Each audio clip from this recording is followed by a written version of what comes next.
Hello दोस्तों, स्वागत है आप सभी का आज की क्लास में। तो आज की क्लास में हम लोग पढ़ने वाले हैं कंपाउंड माइक्रोस्कोप। क्या पढ़ेंगे? Compound microscope. तो उसके लिए दो कंडीशन, एक तो कंपाउंड माइक्रोस्कोप का फार्मूला पढ़ेंगे और इनके दो केस होते हैं। पहला केस जब अंतिम प्रतिबिंब स्पष्ट दृष्टि की न्यूनतम दूरी पर बने, और दूसरा केस जब अंतिम प्रतिबिंब स्पष्ट दृष्टि की पहला अंतिम प्रतिबिंब स्पष्ट दृष्टि की न्यूनतम दूरी पर बने, दूसरा अनंत पर बने। दो केस होते हैं। तो हेडिंग डालेंगे कंपाउंड माइक्रोस्कोप। कंपाउंड माइक्रोस्कोप संयुक्त सूक्ष्मदर्शी। संयुक्त सूक्ष्मदर्शी, संयुक्त या इसका दूसरा नाम होता है यौगिक सूक्ष्मदर्शी। यौगिक सूक्ष्मदर्शी, संयुक्त या यौगिक सूक्ष्मदर्शी।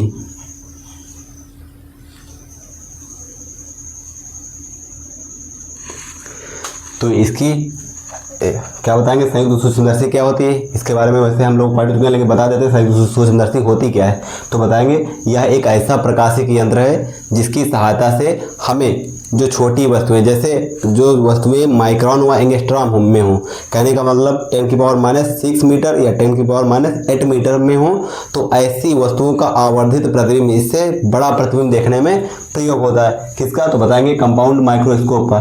तो इसकी कार्यविधि लिखना है, संरचना और इसकी जो परिभाषा है कि वो हम लोग पढ़ चुके हैं। तो लिखेंगे वर्किंग। वर्किंग कार्यविधि। कार्यविधि इसकी पढ़ेंगे कार्यविधि। कार्यविधि क्या होती है?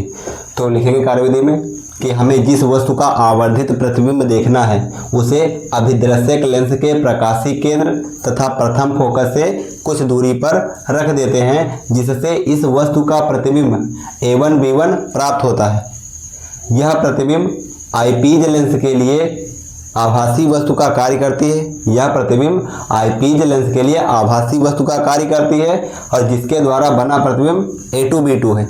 A2 की स्थिति ज्ञात करने के लिए दो बिंदुदार खींचते हैं और एक प्रकाश की किरण को प्रकाशीय केंद्र से अभिनेत्र लेंस के प्रकाशीय केंद्र से तथा दूसरी प्रकाश की किरण को अभिनेत्र लेंस के द्वितीय फोकस से गुजारते हैं। और ये दोनों किरणें, अगर इन किरणों को हम पीछे बढ़ाएं तो ये दोनों किरणें कहाँ मिल रही हैं? A2 पर मिल रही हैं।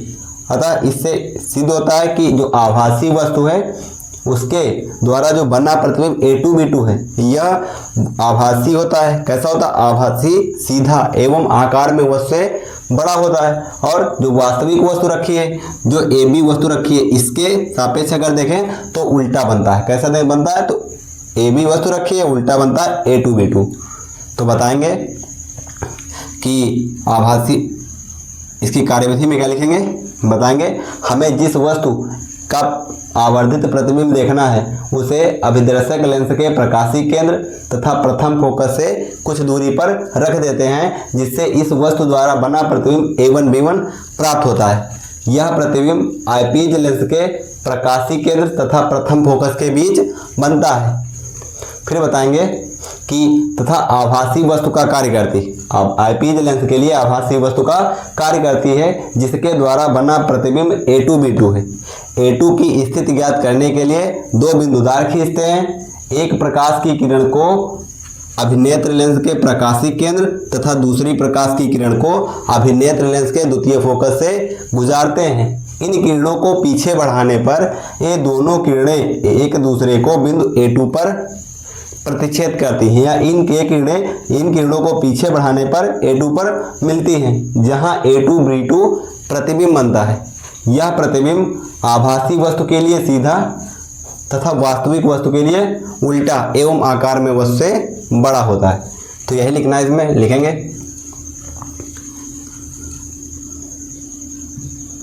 हमें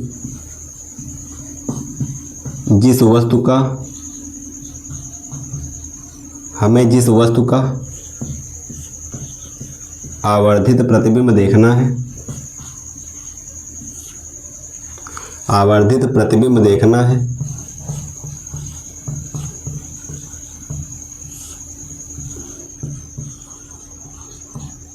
देखना है उसे अभिदृश्यक लेंस, इसे कहते हैं अभिदृश्यक लेंस, अभिदृश्यक लेंस, और इसे कहते हैं अभिनेत्र या नेत्रिका लेंस, अभिनेत्र या नेत्रिका लेंस, नेत्रिका लेंस। तो इसमें लिखेंगे उसे अभिदृश्यक लेंस, अभिदृश्यक लेंस,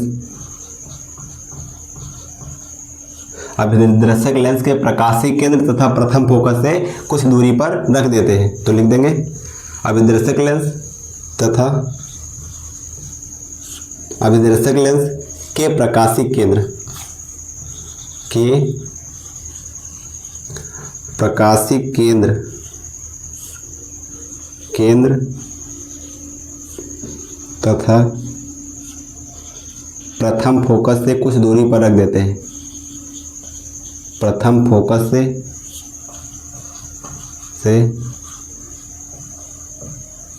कुछ दूरी पर रख देते हैं, दूरी पर रख देते हैं,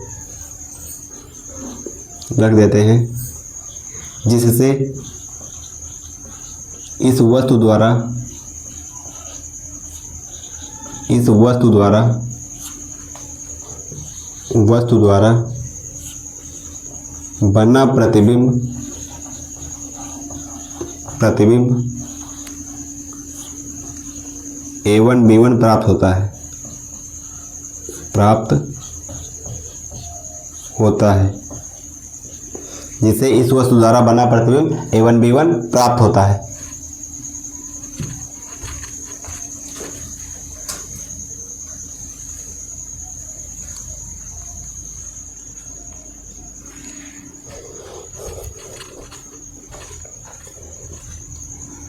फिर लिखेंगे कि यह प्रतिबिंब आईपीज लेंस के प्रकाशीय केंद्र तथा प्रथम फोकस के बीच कहीं बनता है। यह प्रतिबिंब, प्रतिबिंब नेत्रिका लेंस के प्रकाशीय केंद्र, प्रकाशीय केंद्र, प्रकाशीय केंद्र तथा प्रथम फोकस, प्रथम फोकस के बीच कहीं बनता है, कहीं बनता है। और बताएंगे नेत्रिका लेंस के लिए आभासी वस्तु का कार्य करता है। नेत्रिका लेंस के लिए, नेत्रिका लेंस के लिए, नेत्रिका लेंस के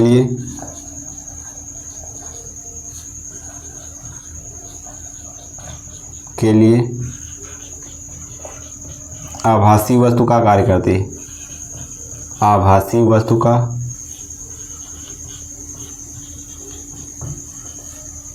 कार्य करती है, आभासी वस्तु का के लिए आभासी वस्तु का कार्य करती है, जिसके द्वारा बना प्रतिबिंब A2 B2 है। लिख देंगे जिसके द्वारा, जिसके द्वारा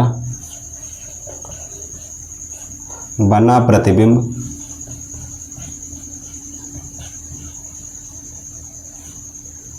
A2 B2 है, A2 B2 है, जिसके द्वारा बना प्रतिबिंब A2 B2 है। फिर क्या लिखेंगे?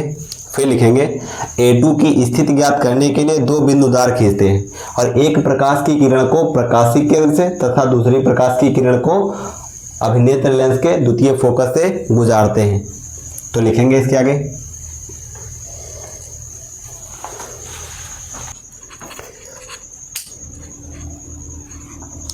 तो फिर लिखेंगे इसमें A2 की स्थिति ज्ञात करने के लिए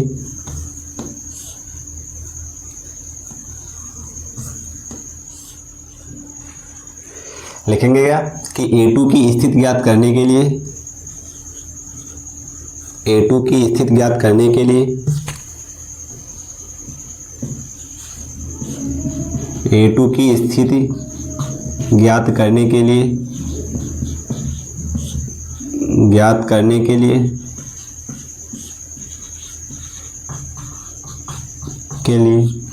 दो बिंदुदार खींचते हैं, दो बिंदुदार खींचते हैं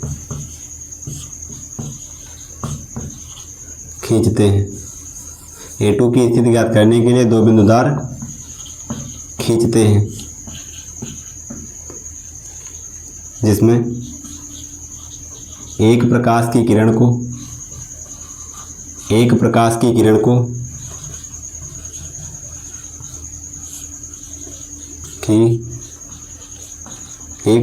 की किरण को अभिनेत्र लेंस के प्रकाशीय केंद्र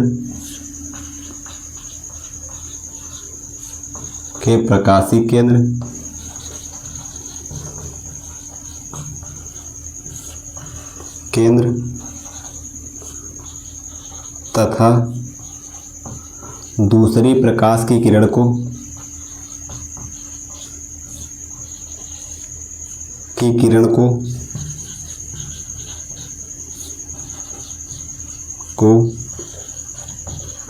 द्वितीय फोकस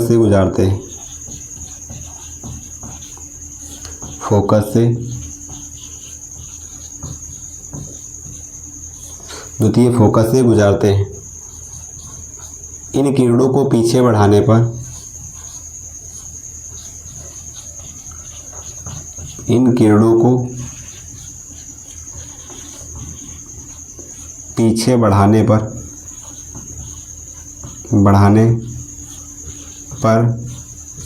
A2 पर मिलती हैं, जहां A2B2 प्रतिबिंब प्राप्त होता है, A2B2 प्रतिबिंब प्राप्त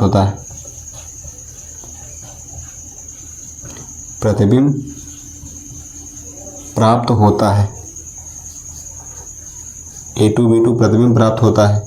लिख देंगे यह प्रतिबिंब आभासी वस्तु के लिए सीधा, यह प्रतिबिंब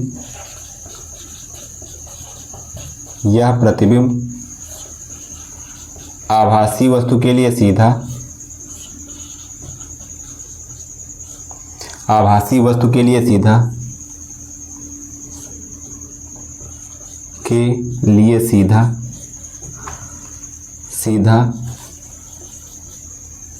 तथा वास्तविक वस्तु के लिए उल्टा होता है, वास्तविक वस्तु के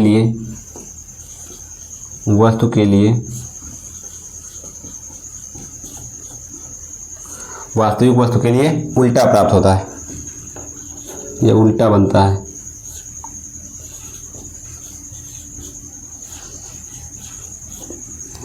क्या बताएंगे कि वास्तविक वस्तु के लिए जो होता है वो उल्टा होता है और आभासी वस्तु के लिए सीधा बनता है। तो ये हो गई इसकी कार्यविधि। अब करेंगे इसका डेरिवेशन। तो नेक्स्ट आप देखेंगे इसका डेरिवेशन। लिखेंगे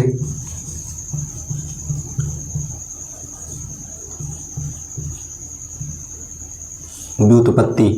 क्या करेंगे आप? व्युत्पत्ति करेंगे।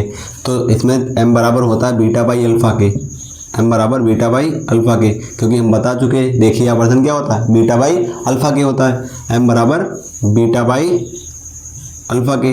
बीटा है क्या? तो बताए थे अंतिम प्रतिबिंब द्वारा आंख पर बना दर्शन कोण अल्फा, अंतिम प्रतिबिंब द्वारा आंख पर बना दर्शन कोण बीटा है, और बिना प्रकाशिक यंत्र से वस्तु को देखने पर आंख पर बना दर्शन कोण अल्फा कहलाता है। तो इसको मान लेंगे इक्वेशन नंबर फर्स्ट इक्वेशन मान लेंगे। अब देखेंगे जो बीटा है त्रिभुज A1 B1 E में है, तो लिख देंगे त्रिभुज जो B1 है बीटा वो अत्यंत छोटा है, बीटा अत्यंत छोटा है, अतः त्रिभुज A1 B1 E में क्या हो जाएगा, बीटा निकालना, बीटा बराबर tan बीटा के, और ये होता है लंब बटे आधार, लंब बटे, देखेंगे tan क्या होता है, ये होता है लंब बटे आधार के। तो लिखेंगे लंब क्या है a1 b1, आधार है b1e, तो लिख देंगे a1 b1 और आधार हो जाएगा b1e। a1 b1 का मान नहीं पता तो लिख देंगे a1 b1 और b1e, जो b1e है उसके बीच की दूरी ue है तो उसको लिख देंगे ue से माइनस से। क्यों? क्योंकि वो ऑब्जेक्टिव लेंस है, लेंस ऑब्जेक्टिव हो, चाहे आईपीस हो, उत्तल लेंस है तो उत्तल लेंस में वस्तु की दूरी निगेटिव से लिखी जाती है और लेफ्ट साइड की दूरी है। तो इसको, ये हो गया बीटा का मान। अब निकालेंगे अल्फा का मान। तो अल्फा का मान बिना प्रकाश केंद्र की सहायता से देखेंगे तो ABE लिखा है, क्या लिखा है, त्रिभुज ABE में लिख देंगे त्रिभुज ABE में अल्फा बराबर tan अल्फा बराबर tan अल्फा। लंब बटे आधार, लंब है AB और बटे में आधार है BE, आधार है BE। अब AB का मान पता नहीं है, AB का मान नहीं पता है, लेकिन BE का जो मान है वो पता है, D है, क्या है, D है, वो भी माइनस का होगा। आप देखेंगे जो अल्फा और बीटा के मान है, जो अल्फा और बीटा के मान है वो इक्वेशन फर्स्ट में रख देंगे। तो लिख देंगे put the value alpha and beta in equation first. समीकरण 1 में अल्फा और बीटा का मान रखेंगे, अल्फा का मान और बीटा का मान। तो बीटा का मान है a1 b1 और बटे में माइनस का ue, और उसके बटे में रखेंगे तो चीज़ें पलट जाएंगी, क्या हो जाएगा, माइनस का d और बटे में ab।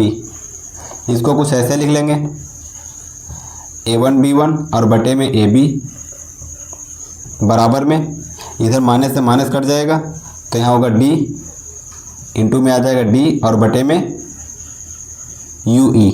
आप देखेंगे a1 b1 और ab की जगह पर क्या लिख सकते हैं, जो a1 b1 है, a1 b1 प्रतिबिंब बना, तो प्रतिबिंब की, इस प्रतिबिंब की जो लेंस है उसके प्रकाशीय केंद्र से प्रतिबिंब तक की दूरी क्या हो जाएगी, vo हो जाएगी, और इसकी जगह पर ab जो वस्तु रखी है तो uo हो जाएगी, क्या हो जाएगी, vo बाई uo, वो भी a निगेटिव से लिखी जाएगी।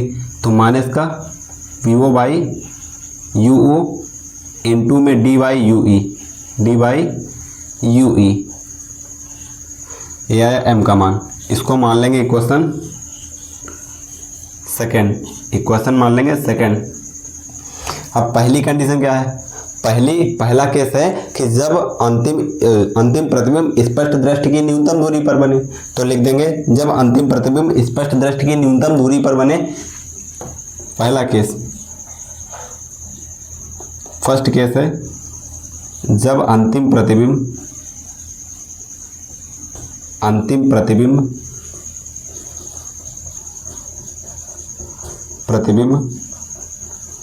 स्पष्ट दृष्टि की न्यूनतम दूरी पर बने, स्पष्ट दृष्टि की न्यूनतम दूरी पर बने, न्यूनतम दूरी पर बने क्या हो जाएगा, f बराबर हो जाएगा fe के, v बराबर हो जाएगा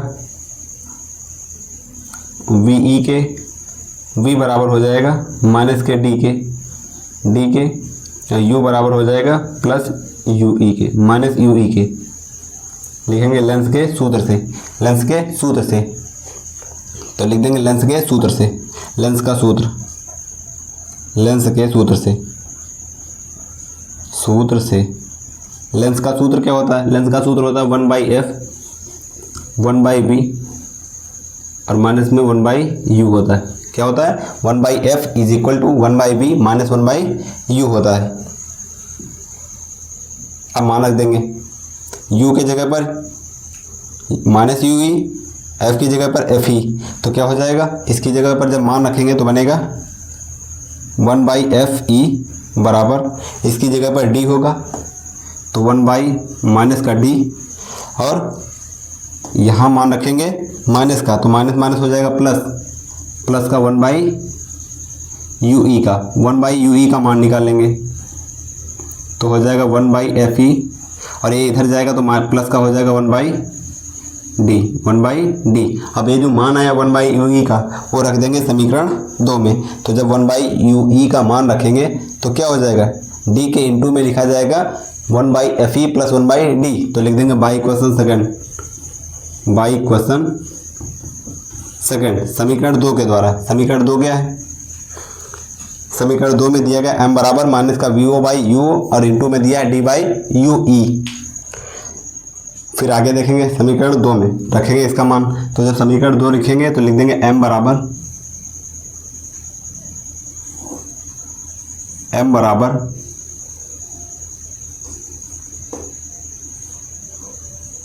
बराबर यहाँ लिखा है VO/U माइनस VO/UO और इंटू में लिखा है D, और उसके इंटू में हो जाएगा 1/UE का मान 1/FE प्लस का 1/D।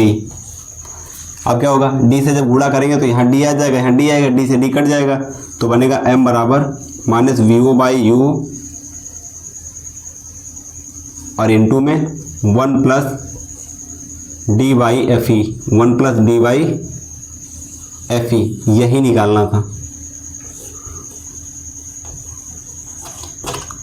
ये निकालना था। m बराबर माइनस VO/U और प्लस का 1 प्लस D/FE। अब देखेंगे केस नंबर 2। केस नंबर 2 क्या है कि अंतिम प्रतिबिंब अनंत पर बने। कहाँ बने, अनंत पर बने। उसके पहले इस स्थिति में दूरदर्शी की लंबाई देखेंगे क्या होगी। इस स्थिति में दूरदर्शी की लंबाई, इस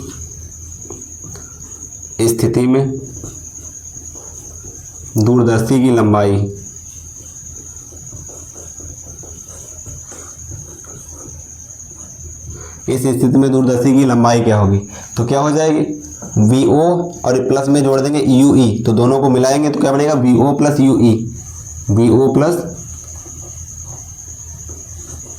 UE होगी। आप देखेंगे केस नंबर 2। केस नंबर 2 क्या है, तो केस नंबर 2 में होगा कि जब अंतिम प्रतिबिंब अनंत पर बने तो क्या होगा, जहां पर UE है, अंतिम प्रतिबिंब जब अनंत पर बनेगा तो V का मान किसके बराबर हो जाएगा, V का मान इनफाइनाइट के बराबर हो जाएगा। तो बनेगा जो UE है वो आभासी वस्तु का कार्य करती है, तो FE की जगह पर क्या हो जाएगा, UE हो जाएगा।